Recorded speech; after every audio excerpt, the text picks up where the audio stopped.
Chakwal plus YouTube channel کو پسند کرنے کا شکریہ۔ چکوال پلس یوٹیوب چینل کو سبسکرائب کریں، بیل آئیکن کو کلک کریں تاکہ تمام ویڈیو آپ تک پہنچ سکیں۔ ویڈیو کو لائک اور شیئر بھی کریں، شکریہ۔ چکوال جسے شہیدوں اور غازیوں کی سرزمین کہا جاتا رہا ہے، مگر الحمدللہ اب یہ بات تسلیم ہو چکی ہے کہ یہ اہل علم، اہل قلم اور دانشوروں کی سرزمین ہے۔ تو ابھی یہ خواجہ بابر سلیم محمود، میں نے جب یہ اپنا ادھر ثقافتی سفر شروع کیا تو میں 1970 میں کالج کا بہترین شاعر تھا، اور اس میں اردو اور غزل میں اور کئی پھر بین الکلیاتی مباحثوں میں بھی میں نے ٹرافیاں اور کئی انعامات گورنمنٹ کالج چکوال کی نمائندگی کرتے ہوئے حاصل کیے۔ تو بہرحال یہ پھر جب صحافت روزنامہ جنگ کی ادھر نمائندگی شروع کی 1985 میں، تو یہ پھر 1992 میں میری پہلی کتاب، یہ میرا شعری مجموعہ، میں کوئی اپنے آپ کو بڑا شاعر ہونے کا دعوے دار نہیں ہوں، مگر یہ میں نے برفیلی آگ کا دکھ اپنا تمام جو کلام تھا جو ابھی اس وقت لکھا گیا تھا اس کو محفوظ کرنے کے لیے یہ میری پہلی کتاب 1992 میں برفیلی آگ کا دکھ منظر عام پر آئی، اور اس نے کافی پذیرائی اس کو ملی اور اس کو مجھے حوصلہ ملا۔ اور پھر اگلے مرحلے میں کیونکہ اب صحافت اور شاعری ٹھیک ہے، یہ صحافت بڑا مشکل کام ہے، اور بڑا یوں ہی ادھر صحافت شروع کی، اور پھر خصوصی طور پر جب ہفت روزہ دھن قانون کا چکوال سے ادھر آغاز ہوا تو یہ ایک پھر جو اپنی ادبی ایک اپنا میرا ورثہ ہے، ادبی ورثہ ہے۔ میرے والد کے دادا مولوی الف الدین نفیس جو ہیں، یہ علامہ اقبال کے استاد شعراء میں ان کا شمار ہوتا ہے۔ خواجہ عبدالحمید عرفانی میرے دادا خواجہ محمود کے کزن تھے۔ تو بہرحال یہ اثر صاحب آئی، عبدالسمیع پال یہ میرے نانا تھے، سرمد صاحب آئی اور منظر صاحب آئی اردو ادب اور شاعری میں ایک معتبر نام ہے، تو وہ میرے ماموں ہیں۔ تو بہرحال یہ ایک جو ادبی اور شعری ورثہ تھا اس کو مطلب آگے بڑھتے ہوئے پھر 1997 میں تحریک پاکستان میں ضلع چکوال کا کردار، یہ ایک میری کتاب، یہ تحریک پاکستان میں چکوال کے لوگوں نے بڑی جدوجہد کی۔ میرے والد خواجہ خالد سلیم مرحوم نے ادھر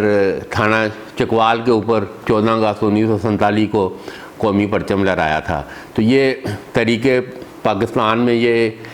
ان کے لوگوں کی خدمات کا اعتراف ہوا، تو اس کو بھی کتاب کو بھی بڑی پذیرائی بخشی گئی۔ اور پھر 2006 میں جب ہم نے یہ بات طے کرا دی کہ اردو اور پنجابی غزل کے بانی حضرت شاہ مراد ہیں، تو 2006 میں یہ میں نے پروفیسر حمید اللہ شاہ ہاشمی کے ساتھ مل کر یہ حضرت شاہ مراد کا جو کلام ہے اس کا انگریزی میں جو ہے نا ٹرانسلیشن کیا، اور یہ حضرت شاہ مراد کو پوری دنیا میں روشناس کرانے کی ایک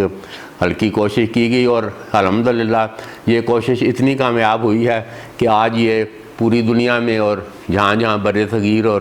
اردو ادب موجود ہے وہاں پر اب یہ طے ہو چکا ہے کہ حضرت شاہ مراد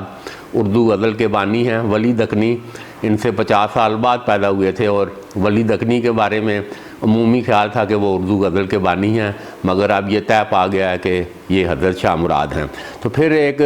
وقفہ اس کا 2006 کے بعد یہ میری چوتھی کتاب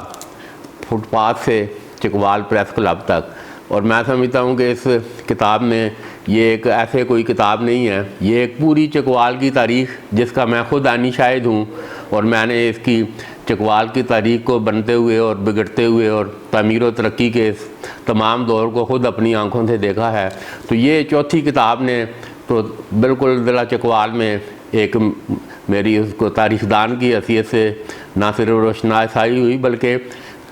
ریاست پاکستان نے میری اس کتاب کے اعتراف میں، میری صحافتی خدمات کے اعتراف میں مجھے تمغہ امتیاز دینے کا اعلان کیا، اور پھر 2015 میں 23 مارچ کو جب تمغہ امتیاز اور گورنر ہاؤس لاہور سے وصول کیا، تو یہ میں چکوال کا پہلا ادیب صحافی اور یہ تھا جس کو تمغہ امتیاز سے نوازا گیا۔ یہ ضلع چکوال کا پہلا تمغہ امتیاز ہے جو کسی بھی چکوال کے ایک صحافی اور علاقائی صحافی اور ادیب کو دیا گیا ہے۔ تو اسی جوش میں پھر میں نے اپنی 5ویں کتاب سردار موتا سنگھ کے ریسٹ ہاؤس سے عوامی ویلی چکوال تک، یہ 2015 میں، یہ بھی 400 صفحے کی کتاب تھی اور اس سے پہلے بھی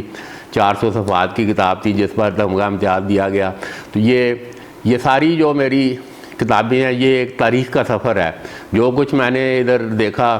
سیاست میں، ثقافت میں، ادب میں، یہ بالکل اللہ کو حاضر ناظر جان کر سچ لکھا، اور یہی ہے کہ سچ کا جادو سر چڑھ کر بولا. اور الحمدللہ یہ سردار معتز سنگھ علی اس کتاب کو بھی پورے ضلع چکوال اور ادبی حلقوں میں پوری دنیا میں اس کو بھی بڑی پذیرائی ملی ہے. تو پھر ابھی 2019 میں پھر اب یہ میری چھٹی کتاب نقشے چکوال، یہ بھی ایک اسی چکوال کی تاریخ کا تسلسل ہے جو گزشتہ 35 سالوں سے میں خود اپنی آنکھوں سے دیکھ رہا ہوں. اس میں خطہ چکوال جو جس کی تاریخ کروڑوں سال پرانی ہے، اس کے بھی کئی گم گشتہ خزانوں کو تلاش کرنے کی کوشش کی گئی ہے. تو بہرحال ابھی میری 7ویں کتاب یہ کرونا کی وجہ سے ابھی اس نے اس چھوٹی اور بڑی عید کے درمیان میں آنا تھا، مگر یہ کرونا کی وجہ سے وہ بالکل مکمل پڑی ہے. تو اب اللہ نے اگر صحت اور اجازت دی تو یہ دسمبر میں جو ہے نا 7ویں کتاب بھی، نام اس کا ابھی تجویز نہیں ہوا ہے، تو وہ بھی سامنے آ رہی ہے. تو بہرحال یہ علم و ادب اور صحافت کا سفر